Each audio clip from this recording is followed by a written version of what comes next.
O Senhor esteja convosco. Ele está no meio de nós.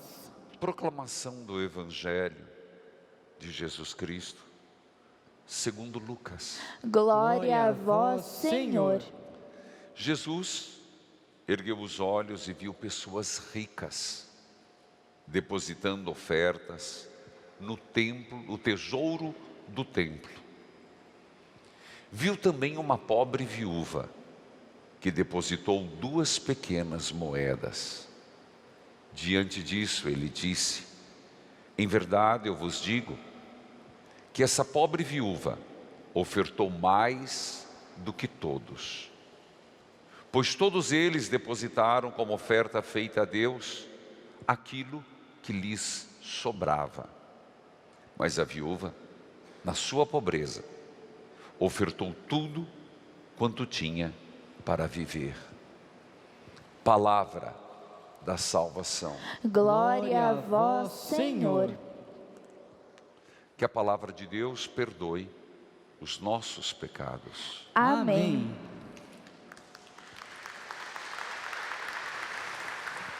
Filhos amados, povo querido de Deus, ontem celebramos a solenidade de Jesus Cristo, Rei do Universo. E nos deparamos com essa esperança e esta realidade de que acima do reino dos céus, acima do reino na terra, nós temos um reino celeste. Mas não que sejam reinos separados, distintos e de alguma forma opositores, não. Nós vivemos essa dinâmica, essa dialética do reino já e ainda não. Sabemos qual é o reino de Jesus Cristo. O próprio prefácio de ontem dizia assim, da oração eucarística: o Senhor há de entregar o reino de verdade, de justiça, de paz, um reino que será entregue de concórdia, onde todos serão resgatados no sangue redentor. Então, portanto, isso é o que Jesus quer. Esse é o reino de Jesus. Mas não é só olhar para lá e dizer lá vai ser assim. Não, a nossa meta, e aqui há o esforço da vigilância, da oração, do empenho, do apostolado e de toda a nossa missão evangelizadora, de antecipar este reino aqui. Antecipar no sentido de fazer esse reino acontecer entre nós. Seria um equívoco nós jogarmos todas as nossas expectativas e empenho o pós-morte. A certeza do que nos espera deve nos levar a trazer esse reino no hoje de nossas vidas. E é nesse contexto, porque a semana inteira ecoa a solenidade de Cristo Rei, e domingo será o primeiro domingo do Advento, que o Evangelho de hoje de novo nos coloca Jesus no templo. E numa sequência dos textos, lembremos-nos que Jesus foi ao templo e expulsou os vendilhões. Jesus foi ao templo e disse que a minha casa seja casa de oração. Hoje, Jesus de novo está no templo e ele observa. O que ele observa? Observa que pessoas ricas vão até o cofre e colocam grandes quantidades. Isso fazia parte, entre aspas, do próprio dízimo judaico. Pagar ao templo o dízimo da hortelã, Jesus citou, do cominho, pagar o dízimo dos seus das suas vendas, e sabemos que eles eram muito bons nisso, e ainda hoje é. E ele percebe que as pessoas vão e colocam grandes quantidades no cofre. Um cofre, claro, não tão simples assim, como esse que nós temos ali, mas um cofre.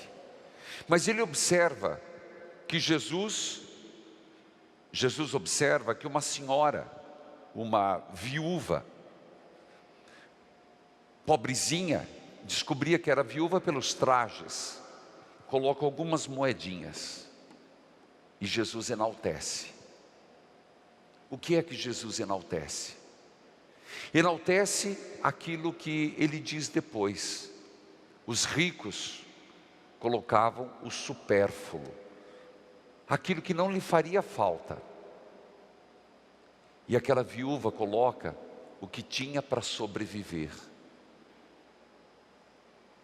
Tomando esse texto, para quem foi mais significativo doar? Para ela. Porque ela doou daquilo que talvez lhe faria falta. Claro, em primeira instância está sendo questionado a nossa própria ajuda às comunidades. Eu digo aqui, a comunidade do santuário, mas a nível de Brasil. Mas é mais do que isso. É mais do que um chamado para uma atenção sobre o próprio dízimo, o que cada um tem feito. É isso também. Porque os católicos precisam criar uma cultura do dízimo. Mas tem mais. Você tem que entender que hoje vem exatamente depois de ontem, que dizia assim: vinde benditos do meu Pai, ide malditos do meu Pai, porque estive nu e não me vestistes, tive fome, não me destes de comer, tive sede, não me destes de beber, fui estrangeiro, não me acolhestes, estive preso e doente e não me visitastes. Lembra de ontem? E é como que dizendo, alguém vai dizer, mas eu não tenho nada para contribuir, eu não tenho nada para fazer. Na minha condição, alguém vai se justificar. O que eu posso fazer? Eu também vivo contando, e mais do que nunca nessa pandemia, né? A gente tem que contar o dinheirinho. A gente tem que contar e olhando como o preço que subiu da carne, diminuir, vai para o frango, vai para o zoiudo. A gente vai vendo as coisas carecendo. Você tem que administrar muito bem. E com isso a gente pode dizer, eu não posso fazer nada com quem tem fome, nada para quem está nu, nada por quem tem sede, porque eu não tenho, eu tenho para sobreviver. Aí vem o Evangelho, que a pobre viúva, o pouco que ela deu, para os olhos dos homens pode ser pouco, mas aos olhos de Deus é muito. Então eu te pergunto, o que nós temos feito? No pouco que temos, para vestir o Cristo nu, para vestir o Cristo faminto, para vestir o Cristo preso, o Cristo doente. Deus não quer que nós façamos nada heróico. Deus quer que façamos aquilo que está ao nosso alcance. Mas temos que fazer. Temos que fazer alguma coisa. O Evangelho de hoje é exatamente uma chamada de atenção do que Jesus nos falou ontem. A necessidade de olharmos o Cristo nos irmãos empobrecidos. E disso ninguém escapa. Porque ninguém é tão pobre que não tem o que dar. Filhos queridos, por isso o Evangelho nos fala desta forma. É impressionante que a primeira leitura nos fala dos números dos eleitos. E pode ser muito mal em 144 mil. Alguns interpretam assim: então, padre, se o número dos eleitos já está marcado, que eu vou se eu não for eleito, estou lascado, independe de mim. É um número simbólico. 144 é 12 vezes 12 mais 1000.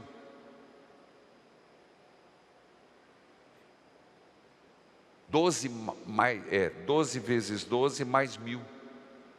Filhos queridos, é um número para dizer a universalidade. Ninguém tem um sinal marcado: você se salva, você não se salva. Não é Deus que quer separar ninguém. Deus não quer, no coração de Deus, Ele não quer pôr carneiros e cabritos. O que Deus quer é que todos entremos no festim celeste. Mas quantas vezes a gente é mesquinho com aquilo que temos? A mesquinhez. Somos mesquinhos. Sempre achamos que nós precisamos, os outros nunca. E se alguém, meus irmãos, eu dizia ontem, na festa, solenidade de Cristo Rei, foram 6 obras de misericórdia. E não foi 7, porque 7 seria perfeito.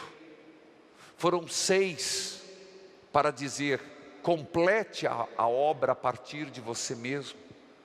Faça obras de misericórdia. Acolher, amar, promover a justiça. Nós aqui em Curitiba temos que rezar, mas eu não rezo tendenciando nem para um nem para outro. Ontem na homilia das 11 horas, eu fiz um desabafo sobre as eleições de vereadores. Deu o que falar nas redes sociais. Paciência, é o que eu penso, é o que eu acredito. É o que eu acredito.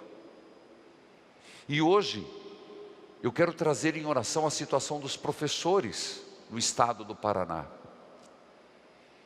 Rezo por eles e rezo pelo nosso governo. Nem pedindo por um, nem pedindo por outro. O que eu peço e convido vocês a rezarem, que consigam chegar a um bom senso. Que consigam chegar a um meio termo.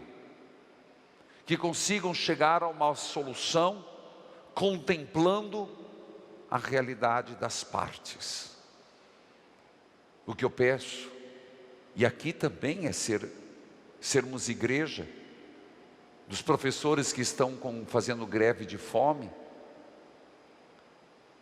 do Perúzio que foi chamado para ser uma ponte, 11h30 estava lá, mas que nós como igreja rezemos, que se consiga um diálogo e se consiga uma solução conciliável. O reino dos céus, e isso é muito importante, a semana inteira você vai entender. De novo eu vou repetir uma frase: não é jogar o reino dos céus só para depois. Então, a ideia daria: aqui meu filho, viva cada um segundo as suas leis, depois a gente resolve. Não, eu acredito no reino e quero antecipar esse reino. Eu acredito em Jesus Cristo e quero que de fato Ele seja o Senhor e Rei da história, no hoje da minha história.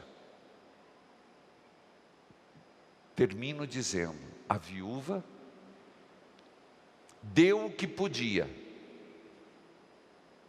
e aos olhos de Deus foi bastante.